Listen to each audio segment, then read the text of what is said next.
made it to Heathrow in London. We're absolutely exhausted. I can't even think straight really now. As we were coming through immigration, I mentioned it to one guy and then he said it's okay, just walk through. But as we were walking through, another immigration officer came and took us. Now we're waiting to see Port Health Authority, Port Health, just to make sure we're all okay to enter the country. I'm just trying to follow the protocol and leave this leaflets out there for you guys. So on your way, you speak it them. It's not in numbers for us as well as for Energy 111. Okay. Alright. Any issues, please call. Okay, thank you. Thanks for your help.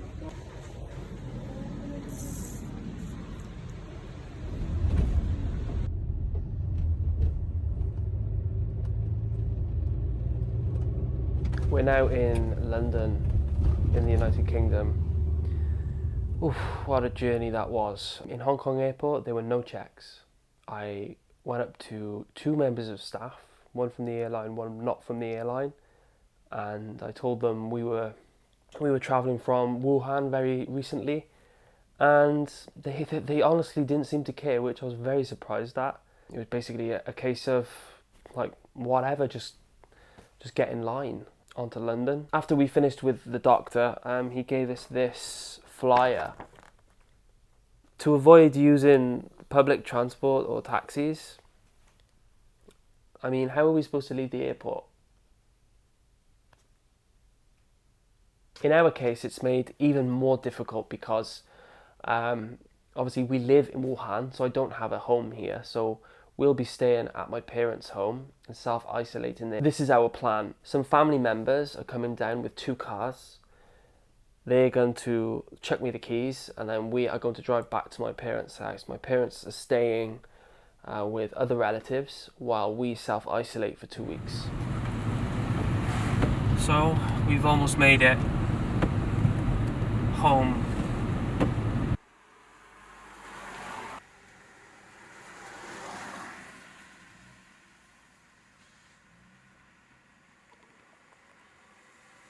Update for you, it's the 2nd of January 2020. Yesterday we called the NHS and we told them the whole story. Please advise the call taker if your call relates to a concern about the Wuhan coronavirus. They advised us that public health would probably call us, which they did. Anyway, he took every detail and then he said he's going to consult with his specialist team and get back to us. He did get back to us just an hour or two later, which was about 11 p.m. last night.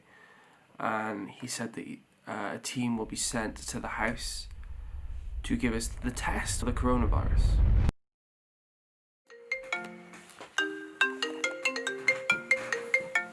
Hello? The plan would be that if you could let us in and then go back into so we need to come into your house, essentially put on the protective equipment and then call you out for testing. Right, okay. So I don't know what the layout of your house is, but maybe if you open the door for us and then go back into a bedroom or something, and we can then call you out when we're ready. Yeah, sure. Does that make sense? Yeah. That's them. Alright. Nice to meet you. Okay. Owen said Ian Blythe, nice to meet you both. Yeah, nice to meet you. At least it's not a wrong number, that would have been the first Yeah. to stop at Gareth.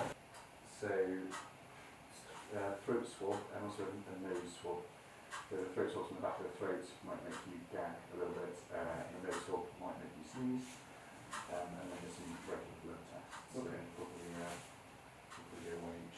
Yeah, it's fine. You guys just take your jumpers off so we can get into your arms. That'd be great. Are you particularly afraid of needles? Hello? Oh, hi, is that Matthew? Yeah, speaking. Hi, Matthew. I'm one of the doctors from Public Health Wales. Hi there. Hello. Have you got Zebek with you as well? I have, yeah. Fabulous. Hello. Hi. Hiya. Are you both doing okay? Yeah, we're okay, thanks. Lovely. Well, you're going to be better. I've got some results back for you from the laboratory in Colindale, and you are both negative for the novel coronavirus, which is excellent. Okay, that's great news. Thank you. Yeah. So that's really good. I'm really pleased. How are you feeling in yourselves? Oh, that's even better then. That's great. You guys can crack on with life. All right. Thank you.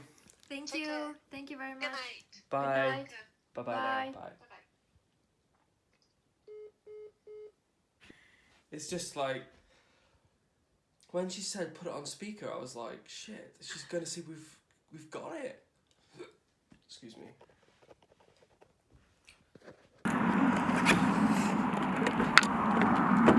So we're free. We're out of isolation and it feels good. And I can't wait to get back to normal life. Well, as normal as it can be for now. We still have to get back to Wuhan at some point. So it's just another step in the story, another page turned.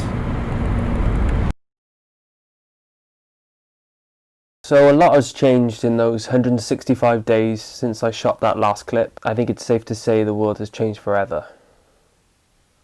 It's been a crazy time for everyone. I'm sure everyone globally has had ups and downs in the past 6 to 7 months. And, you know, this experience has taught me a lot and made me realise how grateful I am to be able to come back and be safe with my family and locked down in a comfortable setting. Because I know a lot of people in the world have gone through hardship and struggle in many different ways. So just want to point out I'm extremely grateful and lucky to be in the position that I am.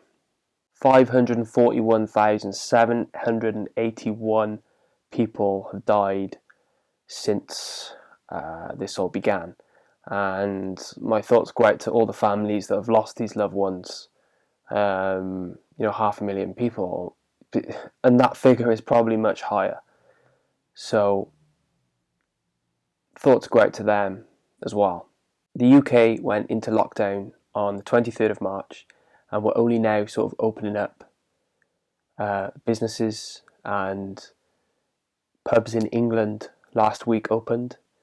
I should probably note that the devolved nations, Wales, Scotland, Northern Ireland, have different rules and regulations to England. England is sort of doing it their way. Our governments and our countries are doing it our way. So I don't want to get into the political decisions that have been taken by different nations around the world, but I think it's safe to say we can all agree that it's been a global shit show.